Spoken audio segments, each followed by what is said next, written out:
देखो दोस्तों, आज अपनी चौथी क्लास है, फोर्थ क्लास है। तो बाकी की जो 3 वीडियो है तो आप उनको भी एक बार ज़रूर देखें। तो अपने पूरी पीडीएफ है वो अपने क्लास वाइज हल करेंगे। तो चलते हैं अपने टॉपिक पर। तो ये अपना मॉड्यूल नंबर 4।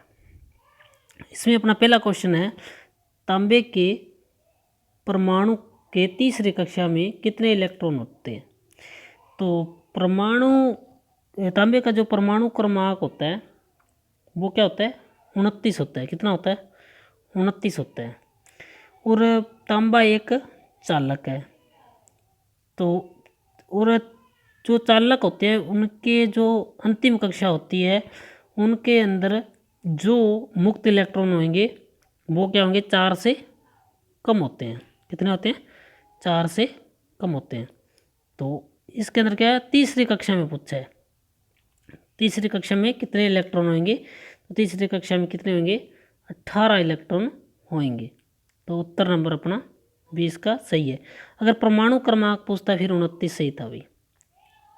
तो 2, 8 और 2, 8, 18 कितने हो गए, 18 और 2 कितने हो गए, 20। 20 और 8 28, 28 और 1 29। तो इसकी क्या श्रृंखला बनेगी, 2, 8, 18 और 1। नहीं तो आप पूरी गिनती भी कर सकते हो, जैसे जोड़ के पता लग जाएगा आपको मैं 29 बन रहे हैं कि नहीं बन रहे। जैसे 8 और 2 कितने हो गए, 10। 10 और 18 कितने हो गए, 28। 28 और 1 29 हो गई। तो यानी कि 29 पूरे बन गए। इसका मतलब है कि अपना सही है। और अंतिम कक्षा में क्या होंगे, 4 से कम आएंगे। 1 हो सकता है, 2 हो सकता है, 3 हो सकता है। तो नेक्स्ट क्वेश्चन है, अर्धचालक पदार्थ कौन से होते हैं। तो अर्ध है अपने वो क्या होते हैं, सिलिकॉन और जर्मेनियम होते हैं। कितने होते हैं, सिलिकॉन और जर्मेनियम होते हैं। तो डी नंबर उत्तर इसका बिल्कुल सही है। उसके बाद है न्यून ध्रुवता संकेत का एसी आपूर्ति जांचते समय क्या संकेत होता है। तो ये न्यून साइन लैंप है ना, उसका सिंबल होता है भाई। कई बार पेपर में आ भी जाता है ना, तो ध्यान रखना भाई। इस पर गोल होंगे और ये न्यून साइन लैंप का क्या होता है, सिंबल होता है, ये ध्यान रखना। तो न्यून साइन एसी आपूर्ति जांचते समय इसका संकेत क्या होता है, तो दोनों इलेक्ट्रोड जलते हैं। तो ए नंबर उत्तर इसका बिल्कुल सही है। उसके बाद है 500 वाट के लैंप को 5 घंटे चलाने पर विद्युत ऊर्जा की खपत को यूनिट में निकालिए। तो ये आपको पता है वाट इंटू घंटे होता है, वाट इंटू घंटे बटा 1000 होता है। इसको आप हल कर लेना तो ये अपना उत्तर आएगा लगभग 2.5। डी नंबर उत्तर इसका बिल्कुल सही है। उसके बाद नेक्स्ट क्वेश्चन, 250 रेटेड बल्ब के गर्म प्रतिरोध का मान क्या होगा। तो रेटेड बल्ब का जो गर्म प्रतिरोध ज्ञात करना है तो इसका आप करोगे 20 स्क्वायर पी से हल कर लेना। इसका उत्तर आपका लगभग आएगा 625 ओम आएगा, क्योंकि इसने प्रतिरोध पूछा है। प्रतिरोध हमेशा किस में आएगा, ओम में आएगा। और प्रतिरोध का मात्रक भी क्या होता है, ओम होता है। उसके बाद नेक्स्ट देखो,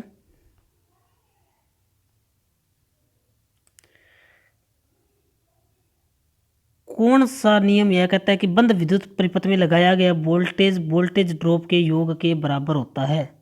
तो वोल्टेज का नियम है, तो ये किसका, किरचॉफ का दूसरा नियम है। किरचॉफ का दूसरा नियम है। पहला नियम किरचॉफ का धारा नियम होता है, जिसको आवेश का नियम कहते हो आप।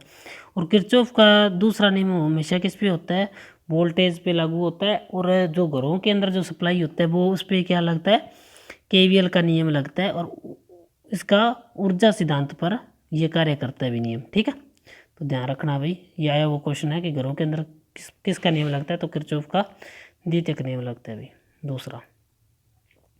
आगे वाला क्वेश्चन है,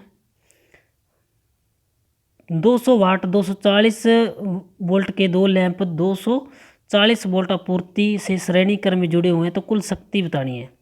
तो कुल शक्ति क्या होती है, चाहे श्रेणी सर्किट है चाहे समांतर सर्किट है, तो इसके अंदर क्या होता है, पावर हमेशा क्या दोनों में जुड़ती है।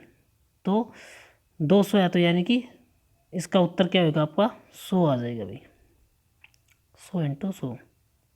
उसके बाद नेक्स्ट क्वेश्चन,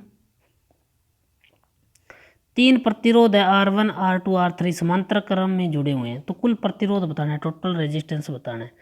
तो इसका जो पहला ऑप्शन है ए नंबर, ये श्रेणी का है।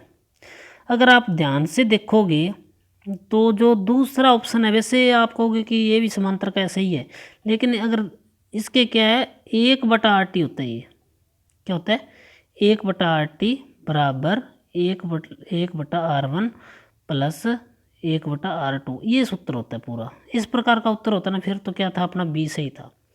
लेकिन ये ऐसे ना आए तो अगर अपने सी नंबर जो ऑप्शन देख रहे हो आप, सी नंबर ऑप्शन देख रहे हो और एक डी नंबर देख रहे हो, तो अगर ये भी ऑप्शन में पड़ा है और ये भी ऑप्शन में पड़ा है ना, तो अपने दूसरे को अगर हल करें, क्रॉस मल्टीप्लाई करके हल करेंगे, तो अपना उत्तर क्या आएगा, ये आएगा डी नंबर वाला। तो इसलिए अपना जो उत्तर नंबर डी बिल्कुल सही है इसका। तो सी नंबर में, बी नंबर में थोड़ी कमी है, तो वो यही है कि 1/RT बराबर 1/R1 प्लस 1/R2 होता है।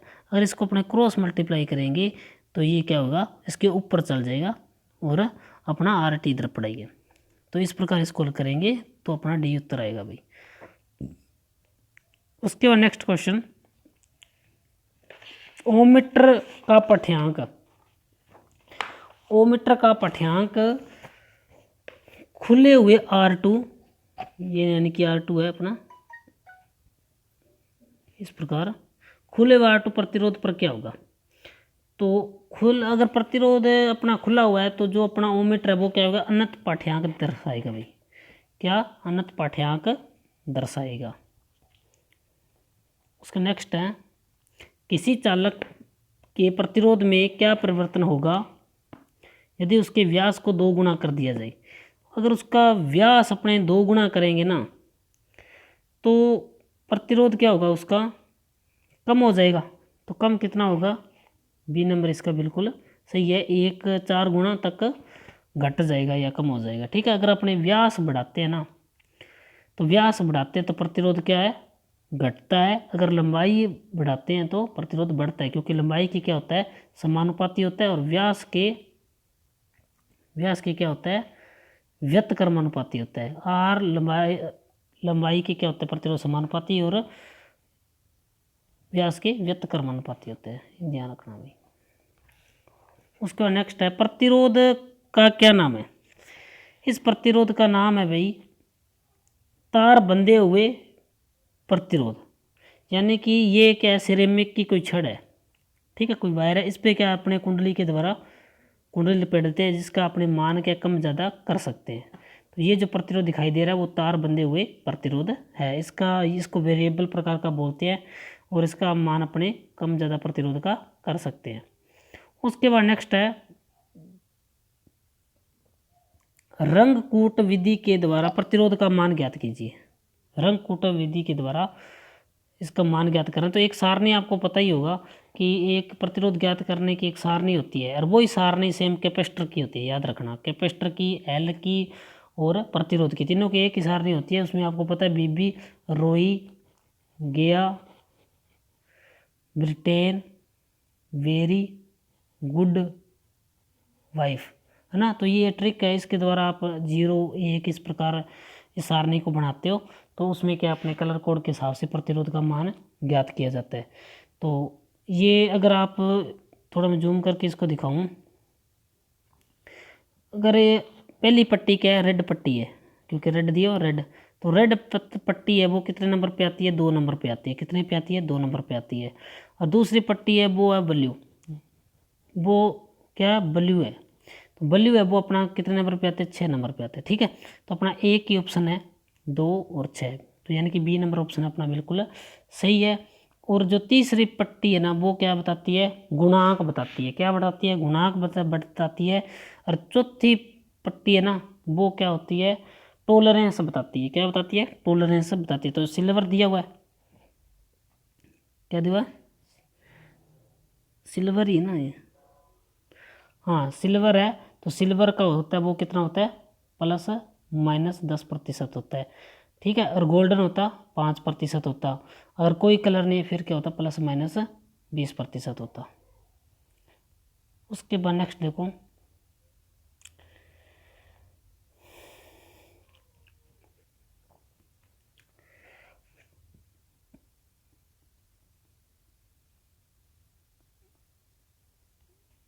ओमीटर का अरेखीय क्रम में क्यों संयोजित किया जाता है। तो अरेखीय क्रम में इसलिए होता है कि ये जो प्रतिरोध है ना, इसमें धारा है ना, प्रतिरोध की क्या होती है, व्यक्त क्रमानुपाती होती है। तो बी नंबर उत्तर इसका बिल्कुल सही है, क्योंकि धारा इसके व्यक्त क्रमानुपाती होती है इसलिए। तो उसके नेक्स्ट क्वेश्चन,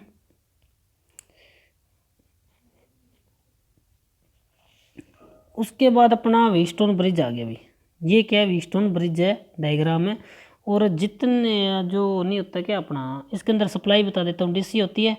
और जो भूमि भूमि की जो केबल होती है ना, भूमि की केबल होती है, तो वो जो मूरे लूप टेस्ट होता है अपने शॉर्ट सर्किट वगैरह, तो उसका ज्ञात करने के लिए किया जाता है, मूरे लूप विधि के द्वारा किया जाता है।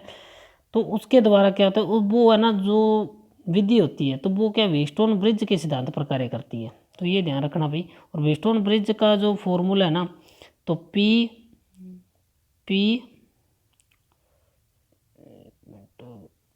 पी बटा क्यू बराबर R/S से अपने ज्ञात करते हैं। P और Q होती है, ये क्या होती है, अनुपातिक भुजा होती है। S क्या होती है, अज्ञात मान का प्रतिरोध होता है। और S होती है परिवर्तनशील भुजा होती है।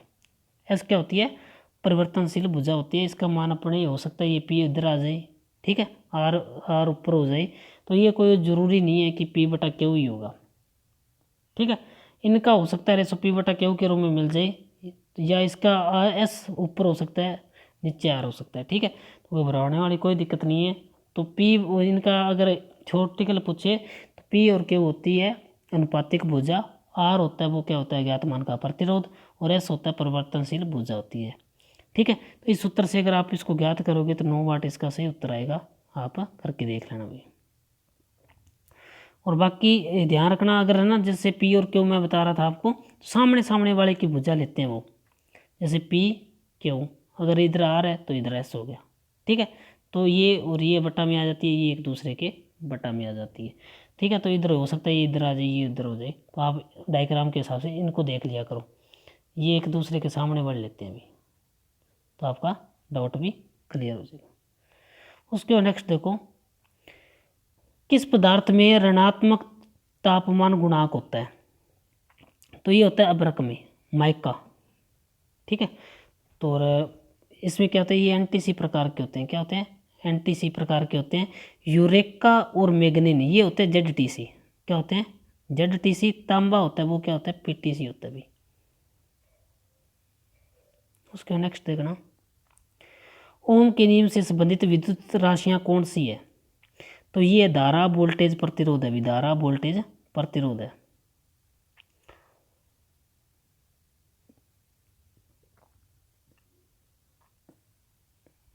उसके बाद समांतर में परिपथ R2 का मान ज्ञात कीजिए। R2 का मान ज्ञात करना है भाई। तो R2 का जो मान है, तो आप इसको ज्ञात कर लेना भाई। क्यों, पहले आप क्या करोगे, इन दोनों का ज्ञात करोगे, ठीक है। वोल्टेज दी हुई है, तो इस वोल्टेज दी हुई है, इधर 8 ओम का प्रतिरोध दिया हुआ है, ये ज्ञात करना है R2। धारा दी हुई है, ठीक है। तो V आर करोगे तो धारा आ जाएगी, ठीक है। और धारा आ जाएगी जिसमें से 15 एम्पियर धारा ये है ही। और ये जो धारा है, इस धारा में से ये धारा माइनस कर देना, ठीक है। जो जितनी धारा बच जाए वो इसमें से गुजरेगी। और उसके बाद आपको क्या करना, प्रतिरोध ज्ञात करना, तो V/I कर देना, आपका उत्तर आ जाएगा। तो लगभग आपका उत्तर आएगा 6 ओम आएगा भाई। क्या आएगा, 6 ओम आपका सही उत्तर आएगा। उसके बाद नेक्स्ट देखना, एक शाखा खुली होने पर समांतर परिपथ में क्या प्रभाव होता है। तो समांतर परिपथ है कोई, तो उसमें पर प्रभाव आपको पता ही है, समांतर में क्या होती है, वोल्टेज का मान समान रहता है। ठीक है, तो इसका उत्तर होगा सी नंबर सही है। उस शाखा में से धारा प्रवाह नहीं होगी, उस शाखा में से धारा नहीं प्रवाह होगी जो ओपन होगी। ठीक है, और घरों के अंदर जो सप्लाई होती है वो समांतर क्रम में ही होती है, इसीलिए होती है अगर एक सर्किट खराब हो जाए तो दूसरा चलता रहे भी। उसके बाद है प्रतिरोध की इकाई क्या होती है। प्रतिरोध की इकाई तो क्या होती है, ओम होती है। क्या होती है, ओम होती है। लेकिन इसने क्या पूछा, प्रतिरोधकता की क्या इकाई क्या होती है, तो प्रतिरोधकता की जो इकाई होती है वो होती है ओम मीटर होती है भी। उसके बाद है सर्किट ब्रेकरों में आर्क शमन यानी कि आर्क बुझाने के लिए किस प्रकार के प्रतिरोध का उपयोग किया जाता है। तो सर्किट ब्रेकर के अंदर जो आर्क बुझाने, आर्क यानी कि आग, ठीक है, आग बुझाने के लिए अपने जो सर्किट ब्रेकर यूज करते हैं ना, पहले तो मैं सर्किट ब्रेकर की रेटिंग बता देता हूँ। एमवीए में होती है भाई, एमवीए में सर्किट ब्रेकर की रेटिंग लेते हैं। ठीक है, और इसमें क्या करेंगे, वेरिस्टर का यूज करेंगे। वेरिस्टर को वीडीआर भी कहते हैं, वोल्टेज डिपेंडेंट रजिस्टर, ये ध्यान रखना भी। ठीक है, ये सारे के सारे क्या होते हैं, एनटीसी टाइप के होते हैं भी, याद रखना। एक से बी नंबर अपना सेनिस्टर ये होता है पीटीसी प्रकार का। ठीक है, बाकी सारे जितने भी है ना वो एनटीसी टाइप की है। नेक्स्ट देखना, रंगकूट के द्वारा प्रतिरोध का मान ज्ञात करना है। तो यही आपको मैंने बताया, बीबी रॉय give it an very good wife. इस ट्रिक से आप क्या कर सकते हो, इस प्रतिरोध का मान ज्ञात कर सकते हो। तो पहली पट्टी है वो रेड आपको दिखाई दे रही है, तो रेड आती है 2 नंबर पर। और दूसरी पट्टी है वो ग्रीन है, ग्रीन कितने नंबर पे आती है, 5 नंबर पे आती है। तो एक ही ऑप्शन अपना सी नंबर उत्तर होएगा इसका। उसके बाद व्हीटस्टोन ब्रिज आ गया। तो व्हीटस्टोन ब्रिज का संतुलन अवस्था यानी कि संतुलन अवस्था में, यानी कि ये संतुलन है। ठीक है, यानी कि इसमें से बीच के अंदर धारा प्रॉपर रूप से इन सर्किट में से जो गुजर रही है, बीच में धारा संतुलन रही। एक और तो बीच में जो लगा है ना ये तीर का निशान, ये हमेशा क्या होता है, धारा की दिशा बताता है। तीर का निशान हमेशा धारा की दिशा बताएगा। ये गैल्वेनोमापीमीटर होता है, इसको धारा मापीमीटर भी कहा जाता है। और ये धारा की दिशा बताने का काम करता है, सिर्फ मापता नहीं है भी, दिशा दिशा बताएगा। ठीक है, संतुलन अवस्था में अज्ञात प्रतिरोध ज्ञात करना है। तो आरडीसी का मान दिया हुआ है और ज्ञात करना है आरडीसी का। तो आर का मतलब यानी कि ज्ञात मान का प्रतिरोध, और उसके बाद पी का मान दिया हुआ है 400, क्यू का दिया है 200 और एस का मान दिया है 12 ओम। तो इसको आप क्या करो, पी बटा क्यू से हल कर लोगे तो 400 बटा 200 बराबर 12, आर तो ज्ञात ही करना है। ठीक है, तो इस प्रकार हल करोगे तो आपका उत्तर आएगा ये, इनका क्रॉस मल्टीप्लाई कर लेना तो ये आएगा 6 ओम आएगा भाई।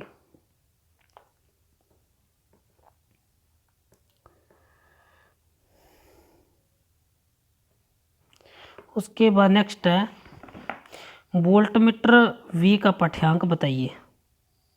वोल्टमीटर वी का पाठ्यांक बताइए। तो वोल्टमीटर आपको पता ही है, जितनी अपने समांतर में जोड़ा हुआ सर्किट है सारे, क्योंकि एक दूसरे के अंदर वोल्टमीटर जोड़ा हुआ है, तो जितनी अपने इसको देंगे वोल्टेज उतनी अपने को क्या मिलेगी, वापस मिल जाएगी। तो 18 वोल्ट देखो यहाँ पे दिया हुआ है, तो 18 वोल्ट इसका उत्तर हो जाएगा भाई। उसके बाद नेक्स्ट है श्रेणी परिपथ का क्या उपयोग है। तो जो श्रेणी परिपथ है उसका उपयोग अपने वोल्टमीटर की साथ क्या है, उच्च मान का प्रतिरोध जोड़कर कर सकते हैं भाई। एमीटर में अगर शंट जोड़ दी, शंट मतलब समांतर में जोड़ दिया तो वो तो समांतर हो गया। घरों के अंदर जो प्रकाशीय उपकरण होते हैं वो सारे समांतर में होते हैं, वोल्टमीटर भी समांतर क्रम में जोड़ा होता है। अगर वोल्टमीटर के साथ अपने क्या करें, उच्च मान का प्रतिरोध जोड़ दे तो उसको श्रेणी में यूज इसका कर सकते हैं भाई। ठीक है, उसके बाद नेक्स्ट है श्रेणी परिपथ में खुले हुए प्रतिरोध का प्रभाव क्या है। तो अगर क्या है, प्रतिरोध खुला हुआ है तो अपने को क्या बताया, खुले प्रतिरोध के दोनों ओर कुल आपूर्ति दिखेगी, क्योंकि जो प्रतिरोध खुला है उसको ऊपर अपने एमीटर से मापेंगे तो अपने दोनों ओर क्या मिलेगा, अपने को वोल्टेज दिखाई देगी। उसके बाद नेक्स्ट है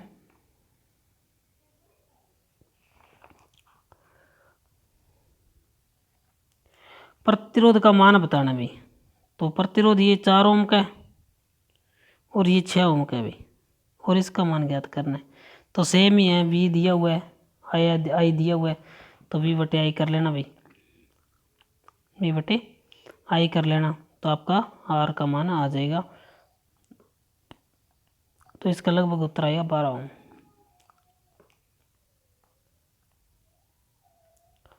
ये देखो भाई, ये थोड़ा देखने वाला है।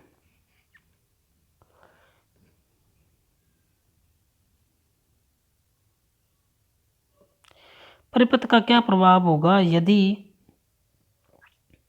यदि ए बी को लघुपतित कर दिया, यानी कि ये देखो यहाँ से क्या लघुपतित कर दिया, यानी कि शॉर्ट कर दिया। तो शॉर्ट कर दिया इसको, तो परिपथ का जो यहाँ से यहाँ तक क्या कर दिया, शॉर्ट कर दिया। तो शॉर्ट कर दिया, तो ये तो जाएगा ही जाएगा, उसको साथ ये भी जाएगा। तो इसका मतलब है कि परिपथ प्रतिरोध क्या हो जाएगा, इसका 0 हो जाएगा, क्योंकि ए बी को लघुपतित किया, तो इसका ये भी क्या होगा, शॉर्ट हो जाएगा। तो इसका क्या परिपथ सर्किट का जो प्रतिरोध है वो क्या हो जाएगा, 0 हो जाएगा। तो ये नंबर उत्तर इसका बिल्कुल सही है। यदि तापमान में वृद्धि के साथ प्रतिरोध मान बढ़ता है तो प्रतिरोध का मान क्या है। तो मैंने आपको कह दिया सेनिस्टर होता है, ये एक पीटीसी होता है भाई, बाकी सारे जितने भी है एनटीसी प्रकार के होते हैं। उसके बाद नेक्स्ट देखो,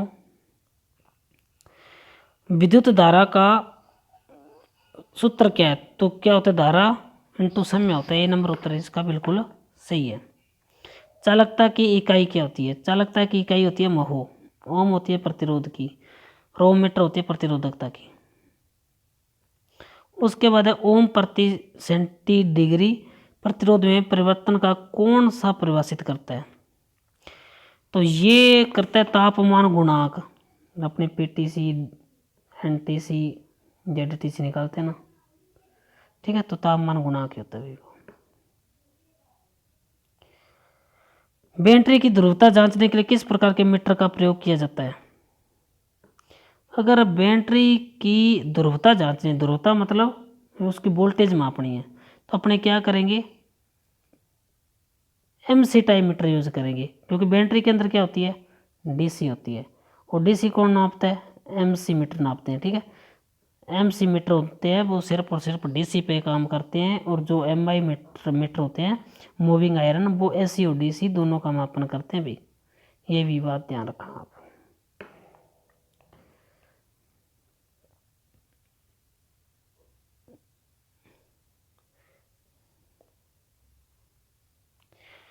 श्रेणी परिपथ प्रतिरोध R2 में वोल्टेज का मान क्या है। तो श्रेणी परिपथ, आप श्रेणी में आपको पता है प्रतिरोध का मान क्या होता है, जुड़ता है। टोटल रेजिस्टेंस निकालना है, तो क्या करेंगे, दोनों को जोड़ देंगे। पहले इन दोनों को आप जोड़ दो, ठीक है, फिर ये एक बन जाएगा, फिर इन दोनों को जोड़ दो, फिर ये एक बन जाएगा, ठीक है, इस प्रकार बन जाएगा। फिर क्या करो, ये एक दूसरे के समांतर क्रम में हो गए, फिर आप क्या करो, R1 into R2 plus R2, इस उत्तर से आप अलग कर लेना, तो आपका उत्तर आ जाएगा, लगभग आएगा 10 ओम आएगा, 10 वोल्ट आएगा। वोल्ट पूछे, क्या पूछे, अच्छा R2 में वोल्टेज पूछी है, ठीक है ठीक है ठीक है ठीक है। तो ये प्रतिरोध निकाल के इधर 50 है, तो आप I बराबर B बटे वोल्टेज निकालनी ना, तो I इंटू R कर लेना धारा निकाल कर, ठीक है, वोल्टेज का मान आ जाएगा, तो लगभग आएगा उसका 10। आगे श्रेणी परिपथ का क्या उपयोग है। श्रेणी परिपथ है तो जो फ्यूज होते हैं ना वो श्रेणी में ही लगता है भी, बाकी जितने भी है ना सारे समांतर क्रम के उदाहरण हैं। अब 1 ओम से 100 किलो ओम तक के मापन है तो कौन सी विधि का उपयोग किया जाता है। तो 1 किलो ओम से 100 किलो ओम तक यूज करते हैं व्हीटस्टोन ब्रिज विधि, ठीक है। और 1 ओम से कम में फिर अपने करेंगे अपने केल्विन ब्रिज विधि का, ठीक है। केल्विन ब्रिज विधि का यूज कब किया जाता है, जब 1 ओम से कम हो, ठीक है। अरे 1 ओम से 100 किलो ओम तक को फिर अपने व्हीटस्टोन ब्रिज कर दिया। अगर 100 किलो ओम से ज़्यादा है फिर अपने मेगर का यूज करेंगे भाई। विशिष्ट प्रतिरोध की इकाई क्या है? विशिष्ट प्रतिरोध की जो इकाई होती है वो क्या होती है? ओम मीटर होती है। तो सी नंबर उत्तर इसका बिल्कुल सही है भी। तो इसका क्या है वो निकालना है, ये बताना भी कितने मान का प्रतिरोध है। तो ये आप बीबी रोई गया बेटे वेरी गुड वाइफ से इसको ज्ञात कर लेना। सिल्वर आपको पता है 10% होता है और गोल्डन 5% होता है। हर कोई कलर नहीं है फिर क्या होगा? 20% होएगा। तो अगर ध्यान से देखोगे तो यहाँ पे सिल्वर दिया है तो 5-5 वाली तो क्या होगी? गलती होगी। ठीक है, पहला और तीसरा तो गलती होगी, दोनों है। तो आप उस सूत्र से कर लेना, हल हो जाए। बी उत्तर इसका बिल्कुल सही है, बी आएगा भाई इसका। जो आपको फॉर्मूला बताया उससे कर लेना आप।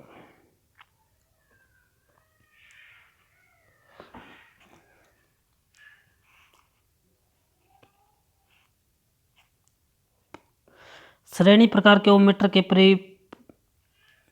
परिपथ में शंट प्रतिरोध R2 का मान क्या है? तो R2 का अगर मान ज्ञात करना है तो संकेतक है ना, ये जो संकेत कर रहा है तो ये शून्य स्थिति को संयोजित करने के लिए पॉइंट यूज करेंगे भी। ठीक है, R2 क्या उपयोग है? तो ये क्या करेगा? धारा की दिशा शून्य की ओर बताएगा। सी नंबर उत्तर इसका बिल्कुल सही है।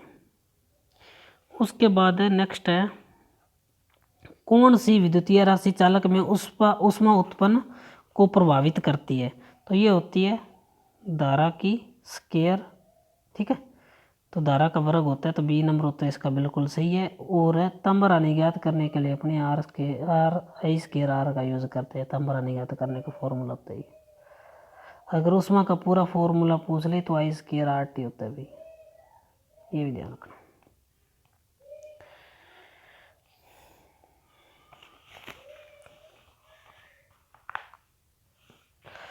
इसका बता देता हूँ, चालक के प्रतिरोध के मान में क्या परिवर्तन होता है अगर इसका अनुप्रस्थ काट क्षेत्रफल 2 गुना हो जाए? क्या हो जाए? 2 गुना हो जाए। तो ये क्या 2 गुना कम हो जाएगी भाई, क्षेत्रफल क्या 2 गुना कम हो जाएगा। उसके बाद नेक्स्ट है, परिपथ में 4 ओम पर वोल्टेज ड्रॉप की गणना कीजिए। तो वोल्टेज ड्रॉप की आप गणना पहले इन दोनों को अलग कर लेना भाई। ठीक है, इन दोनों को अलग करके बाद में तीनों श्रेणी में आ गए। श्रेणी में आके फिर आप क्या कर लेना, तीनों को कर लेना भाई अलग। वी ज्ञात करना तो आई इंटू आर से अलग हो जाएंगे। अब LDR लाइट डिपेंडेंट रजिस्टर प्रतिरोध क्या होगा यदि प्रकाश की तीव्रता बढ़ा दी जाए? तो जैसे तीव्रता बढ़ेगी तो प्रतिरोध घटेगा। तो बी नंबर उत्तर इसका बिल्कुल सही है। डीसी परिपथ में शक्ति की गणना ज्ञात करने का सूत्र, तो चाहे डीसी है चाहे एसी है भाई, धारा इंटू वोल्टेज होगी। ठीक है, वे कितने टाइम तक देगी? धारा इंटू वोल्टेज। धारा इंटू वोल्टेज इसका बिल्कुल सही उत्तर है भाई। उसके बाद नेक्स्ट अपना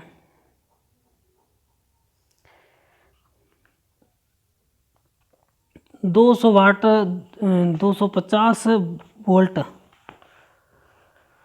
रेटेड लैंप के गर्म प्रतिरोध की गणना कीजिए। तो वी स्केयर बी पी से अलग करोगे तो लगभग उत्तर आएगा 312.5 ओम। इसका बिल्कुल सही उत्तर है सी नंबर ऑप्शन, वी स्केयर पी कर लेना।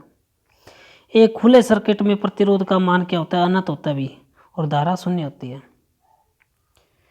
समांतर में परिपथ में जुड़े 50 220 450 ओम और 560 ओम प्रतिरोध में किस प्रतिरोध में कम धारा भाव होगा? और समांतर में जुड़े हैं तो समांतर में आपको पता है जो जितना बड़ा होगा उसमें धारा उतना ही क्या होगी?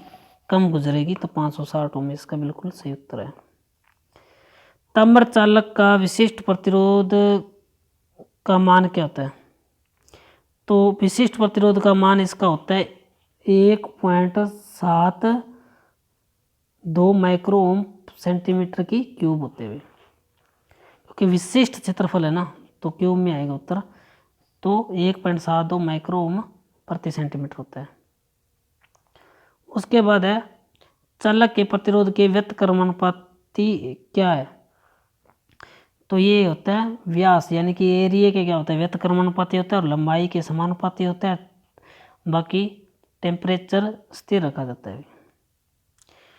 तो ये थी आज की अपनी लगभग अपने काफ़ी क्वेश्चन 50 क्वेश्चन के करीब हल कर लिए, 48 क्वेश्चन। तो उम्मीद करता हूँ आपको वीडियो पसंद आई होगी। इसी प्रकार इलेक्ट्रिशियन थ्योरी से संबंधित आपको वीडियो इस चैनल पर मिल जाएगी। तो सारे वीडियो मैं आपको हल कराऊंगा टॉपिक वाइज, यानी कि अलग अलग क्लास में अपने इसको हल करेंगे। तो आप वीडियो को ज़्यादा से ज़्यादा लाइक शेयर और सब्सक्राइब जरूर करें। मिलते हैं अपने नेक्स्ट वीडियो में, तब तक के लिए धन्यवाद। जय हिंद, जय भारत।